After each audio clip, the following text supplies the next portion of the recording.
जी।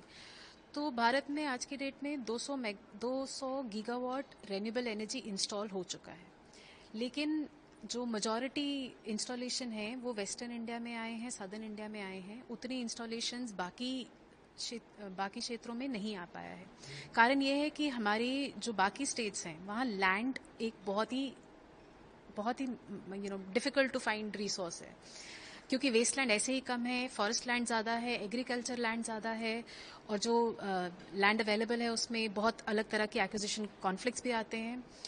तो उस सिनारियो में एक जो बहुत अच्छा लैंड न्यूट्रल सोल्यूशन आज की डेट में उभर के आ रहा है भारत में, वो है फ्लोटिंग सोलर का।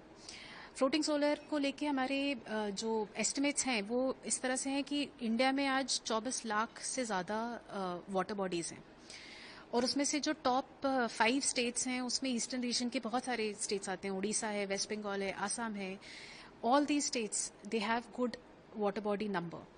So next phase of renewable energy growth जो इंडिया में होने वाला है, वो उसमें फ्लोटिंग सोलर एक बहुत इंपॉर्टेंट और बहुत ही अहम भाग निभाएगा, क्योंकि उसमें जो वो लैंड एक्विजिशन का जो चैलेंज है एक्वायर करने का, लीज करने का, वो बिल्कुल खत्म हो जाता है।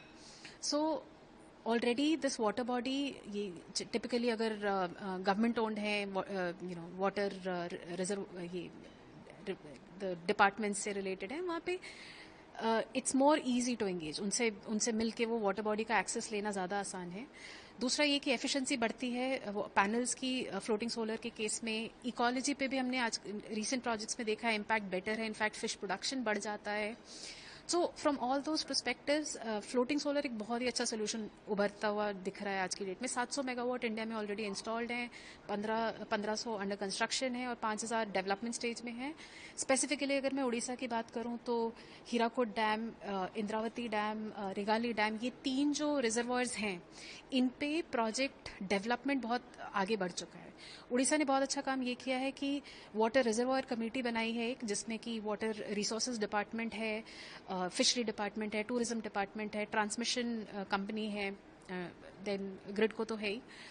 तो ये सब मिल के कलेक्टिवली उसको एक्सप्लोर कर रहे हैं, डिसीजन ले रहे हैं, प्रोजेक्ट डेवलप कर रहे हैं।